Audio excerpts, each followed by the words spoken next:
today's special edition of World Insight, China and the World. An eye on the straining relations between China and the U.S. What would it take to put ties on a positive track? Deep insights from Stephen Orlins, President of the National Committee on U.S. China Relations, who touches on how renewed people-to-people exchange could be the ballast of bilateral ties and more. Those interactions, by definition, clear up misunderstanding. Uncertainties and crises have become today's norms. China aspires to work with the world for growth and development, whether through multiple challenges. Our in-person in-depth interview series, China and the World, from Beijing to Boao.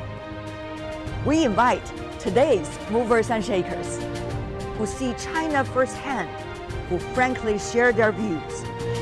China and the World.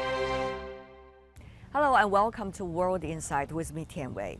Today we continue to present you our interview series, China and the World. Relations between China and the U.S. are strained at best. The most important issue is lack of trust. But both countries well understand that the rest of the world hopes they would be able to work together. And in fact, there are urgent global issues that they can and must work together, from fighting the pandemic, combating terrorism, to addressing climate change and contributing to the growth of the global economy at a difficult time. The interests of China and the U.S. are intertwined, and their future is connected. Can China and the U.S., though, find a way to better relations? What does it take today?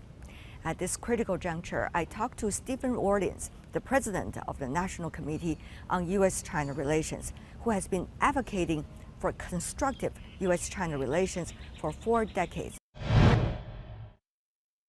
Steve, long time no see. It's so great to see you. It's so wonderful to be back in Beijing. It's 39 months, the longest period I have spent outside of China since 1979. Wow. So it's great. This time gathered together at the CDF China Development Forum, you met so many friends, longtime friends. Now, what is your biggest takeaway so far? Well, you know, it's almost hard for me to be objective. The overwhelming feeling of warmth, of friendship, it's just overwhelming. You know, I feel so good. Everybody, you know, people are taking photos of me and I'm sending them back to my friends in America and they say, you look so happy. But I am. I'm so happy to see you in person. We've had so many Zooms together and interviews. My takeaway is actually, it's so important that we restart the people-to-people exchanges, that we need Chinese going to America, we need Americans going to China. That is so important. That's not the sole cause, but it is one of the causes of the downturn in the U.S. China relationship. So we need people to come to China, Americans to come to China. We need Chinese to come to America. So that's my biggest takeaway already. And it's not from it's from my meetings, it's from my seeing old friends, it's from going into the banquet last night and just being greeted by dozens and dozens of people. I've been joking that I'm very un-PC. I'm not politically correct. I keep hugging people and touching them and doing all of these things. Just couldn't help. I can't help it. I can't help it. And you also met with Chinese Foreign Minister, State Councilor Qin Gang. You and together with other members of the civil society and also the business community had a great time discussing about the future of China-U.S. relations. Yes, we had a 2-hour meeting where he asked for our suggestions to improve U.S. China relations. So he's now State Councilor and Foreign Minister. I obviously had a lot of interactions with him when he was ambassador to the United States and before when he was head of protocol in the foreign ministry. And he is always looking for ways, he's searching for ways to improve the U.S.-China relationship. And I found the meeting a continuation of what he was doing as ambassador. He stated the Chinese policies, but he said, look, what do you think we should be doing better?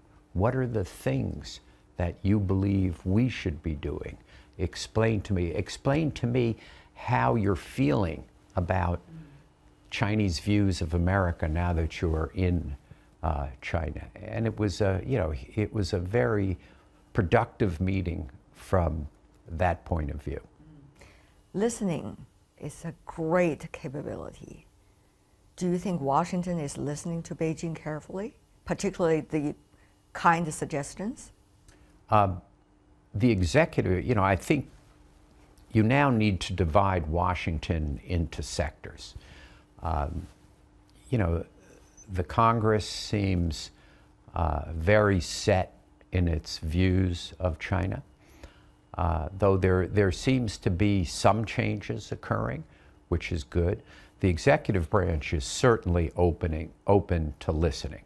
I expect, I was pleased to see some senior officials from the United States, from the executive branch of the U.S. government in Beijing, as I'm in Beijing, trying to work on setting up meetings for the Secretary of the Treasury, the Secretary of Commerce, coming to China, which will be productive. It's important that we have increased government-to-government diplomatic discussions between government. But it's even more important today that we restart the people-to-people relations. The National Committee on U.S. China Relations has since 1966 focused on people-to-people exchanges. Then in 1972, we obviously hosted the ping pong team visit, the Chinese ping pong team's visit to the United States. What we need now is 100 new ping pong teams.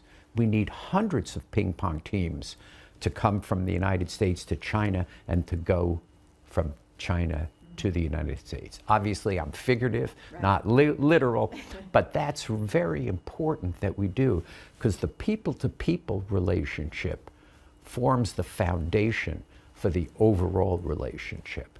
Historically, the Congress, the president, listen to the people. So if the people begin to speak out, that will be productive. We have seen over the past few years, even recently, incidents between China and the United States, the balloons, and the list goes on. How much do you see if increased interactions between the two sides, particularly at the people's level, will be able to reduce misunderstanding and correct the path, in a way, of communications? I think it creates many different channels of communications. So when we have, when we're seeing each other every day, when there are hundreds of thousands of Chinese going to the United States, hundreds of thousands of Americans coming to China, those interactions, by definition, clear up misunderstanding. And what that ultimately will do is, over time, it will gradually shift the policies of the United States to be more constructive, and of China to be more constructive. In my view, as I've stated in previous interviews, both governments need to be changing their policies in order to have a relationship that benefits the American people and the Chinese people. Business interactions are increasing rather than decreasing, shall I say, if you look at the numbers between China and the United States. How do you see the huge contract between the business landscape and the political landscape? Businesses need to return and start interacting.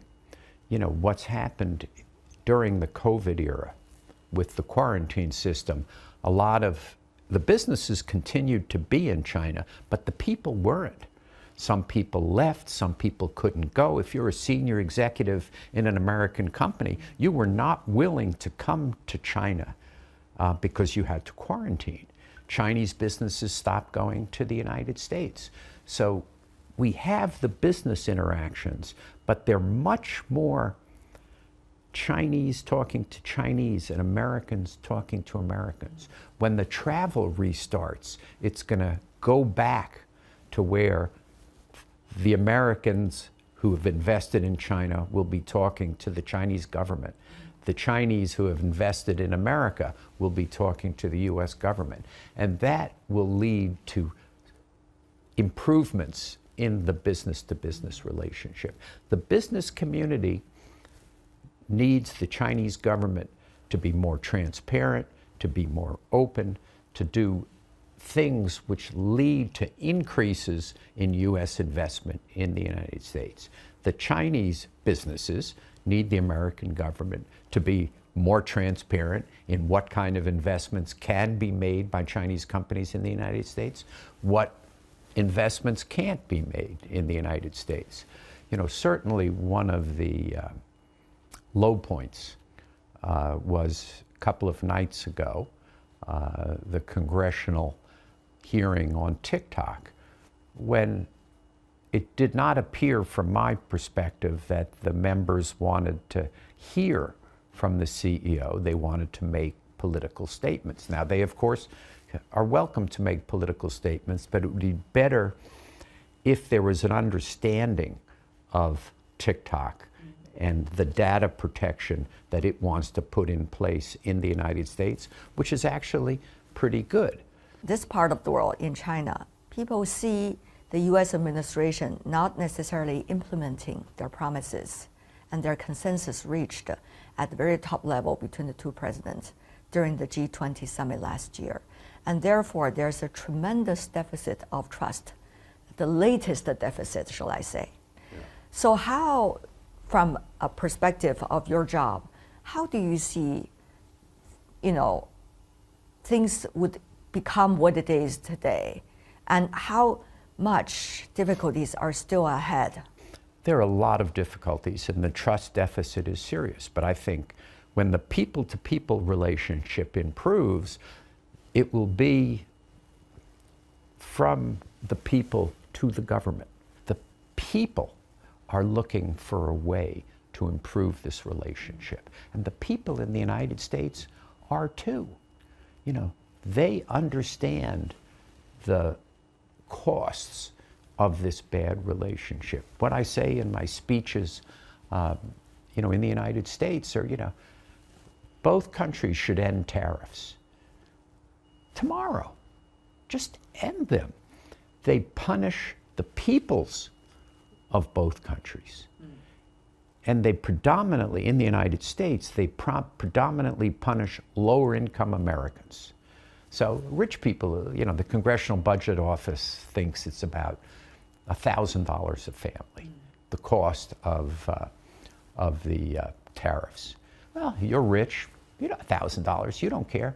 If you're a lower income Americans, you need to decide, do I not buy my kids shoes or pants or a new shirt or a new jacket or textbooks because I need to make up that $1,000 somewhere? That's not fair. We need to reopen the consulates. The closing of the consulates was terrible policy.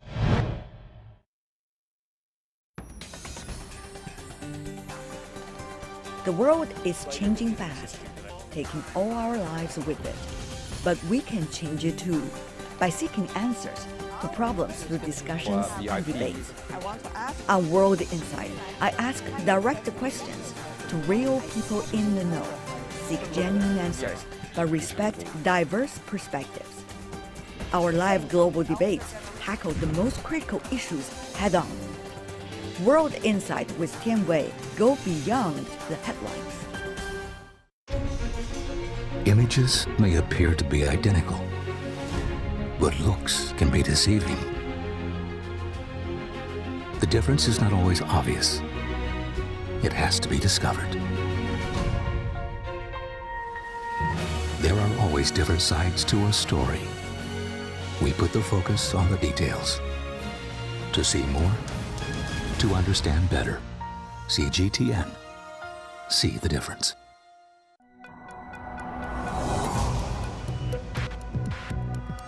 Each day, there are millions of stories. Each one can open new perspectives, new possibilities. Wherever you look, we are there to see, discover, explore, We put the pieces together to find what really matters to you, all around the world, all around the clock. Our reporters are at home across the globe. From our headquarters in Beijing and production centers in Washington, Nairobi, and London, China Global Television Network. Stories from across the globe, reaching people across the globe. CGTN. See the difference. Uncertainties and crises have become today's norms. China aspires to work with the world for growth and development, whether through multiple challenges. Our in-person in-depth interview series, China and the World, from Beijing to Bo'ao. We invite today's movers and shakers who see China firsthand, who frankly share their views. China and the World. It seems that there's one issue linked to another and another, but the general atmosphere is really bad. So the atmosphere is not good. I wrote a piece 2 weeks ago, which was circulated in China, which was about my first experience. When I graduated from law school, I went into the United States State Department and was fortunate to be put on the team that established diplomatic relations with China. And I remember President Carter making that decision and Deng Xiaoping making that decision. People think that, oh, it was easy. It was not easy. It was really, really hard. And I remember I was 28 years old and I sat behind my boss, the legal advisor to the Secretary of State, and he defended the decision to establish diplomatic relations in front of the Senate Foreign Relations Committee. And those senators berated him. And I was 20 and I said, oh my gosh, this is very, very scary. But he said, this is right. And now, in 2023, we know it was right. We know that decision made in 1978. And I wrote about that. And I said, it took bravery by the President of the United States and Deng Xiaoping to overrule domestic constituencies that oppose that. And that's what we need today. We need President Xi, we need President Biden to decide, okay, there are people who oppose this, but this is in the interests of the people of the United States and the people of China. And I am certain that it is. It is widely believed that the U.S. does not like it to have a better relationship with China because the number one in the world does not want to be challenged by the number two. So whether there is enough political wisdom and courage is one thing, but what is the goal of where the U.S. China relations from the U.S. perspective? The U.S. government objects to Chinese policies. The Chinese government objects to U.S. policy. It is not that both want bad relations. It's that there are policies that each are implementing that are making it difficult for each to adopt to create a better relationship. If there are things that can do, as I often talk about, reopening consulates, cutting tariffs, issuing visas, having more mill-to-mill conversations, having the secretaries, having senior leadership discussions, increasing travel, if that can all be done, it benefits the people. It so clearly benefits the people. Agreeing on a definition of what really is national security. So what investments and goods can't be shipped, but what can be shipped? If it's really national security, okay, don't do it. But if it's some expanded definition of national security, it hurts the exporters, it hurts the customers, and it doesn't really benefit anybody but this kind of fictional view of what U.S. China relations are. China believes it is having a continuity of both the leadership and the policies with the latest political meetings in China. Now, in 2 years, many believe in the United States with the upcoming election, there's likely to be more interesting situations. So, Steve, from your perspective, how can we see the two sides be able to work together with expectations of policy continuation or continuity? Well, it's important that we do things soon that benefit the people, that have tangible results. So increasing air travel, that will have, people will benefit from it. Cutting tariffs, people will benefit from it. Reopening consulates, people will benefit for it.